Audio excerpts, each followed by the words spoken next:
Shalom saudara terkasih dalam Tuhan Yesus Kristus, senang kembali berjumpa dengan saudaraku sekalian pada malam hari ini. Doa dan harapan saya, roh, jiwa, dan tubuh saudara dipelihara sempurna oleh Tuhan kita Yesus Kristus. Amin.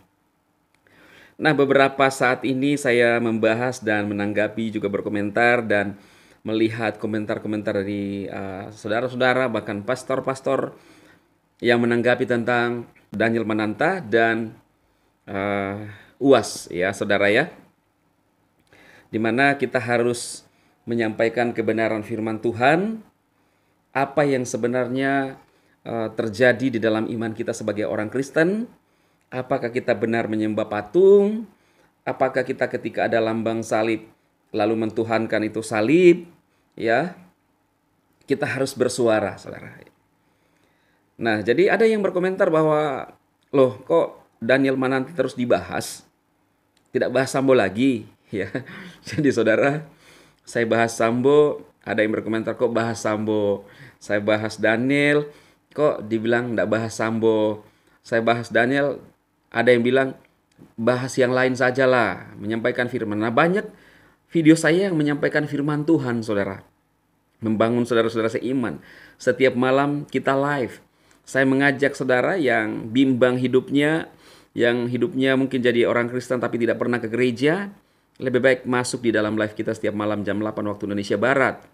Daripada hanya mencela, kita menyembah Tuhan di sana, kita menikmati Tuhan, merasakan Tuhan. Itu jauh lebih penting, saudara. Karena kalau kita tidak merasakan Tuhan, yang ada hanya kita pergi mabuk-mabuk, minum-minum. Kita dengarkan orang berkata baik, berkata jujur, kita mencela. Kenapa? Karena tidak ada Roh Kudus dalam hidup orang itu. Ya. Jadi saudara, apakah ingin saya membahas Pak Sambo lagi, saudara? Ya, saya jujur tidak terlalu mengikuti lagi. Tetapi kan kemarin saya sebagai hamba Tuhan ingin menyampaikan kepada saudara dengan adanya kasus ini bahwa saya melihat banyak orang Kristen yang begitu berlebihan dalam memberikan komentar. Seperti cara-cara dunia. Kita ini saudara dipanggil, dipilih, dikhususkan. Tidak hidup secara dunia. Tidak hidup dengan cara-cara dan model-model orang dunia. Jadi ada batasan. Ya. Kalau orang dunia memaki-maki, ya silahkan. Tuhan ingin kita saudara berbuat kasih, mengampuni. Kan saudara kalau kita lihat sekarang di Cianjur ya, ditolong tapi disobek logonya. Ya, mereka punya alasan juga, ya kita menghargai juga, tetapi akan jadi dicela oleh banyak orang, saudara. Ya, seperti itu.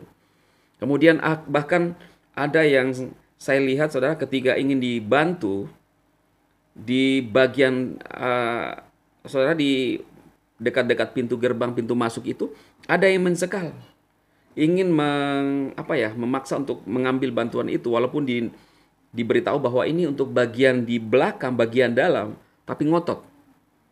Ya. Lebih tidak menginginkan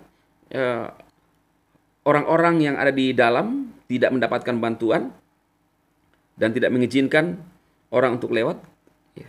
Kalau tidak diambil bantuannya, saudara. Ini kan luar biasa, saudara. Maksudnya keegoisan dari orang-orang tersebut. Ya. Tentunya ini hanya oknum-oknum menurut saya, saudara ya.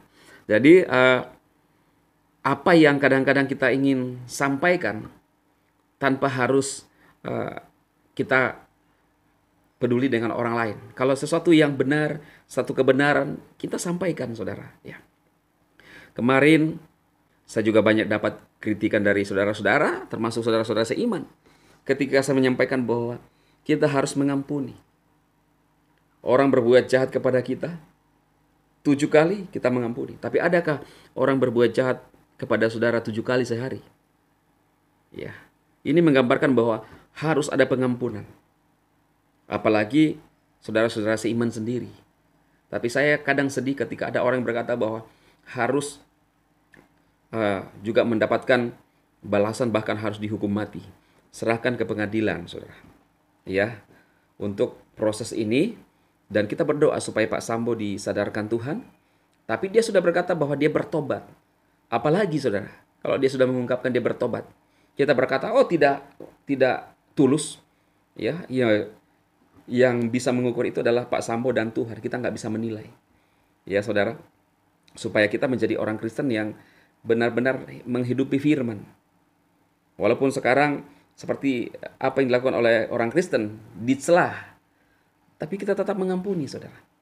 Karena Tuhan mengajarkan kita seperti itu. Ajaran kita memang seperti itu, berbuat kasih. Bukan ajaran untuk mengusir orang. Ya, jadi ya kita harus berdoa. Biarlah Roh Kudus, Tuhan sendiri yang membalas setiap perbuatan-perbuatan orang yang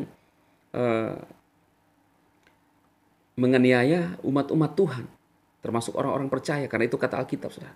Bila firman Tuhan yang saya sampaikan ini juga tanggapan saya kepada komentar-komentar saudara-saudara, memberikan pencerahan bagi saudara, ya.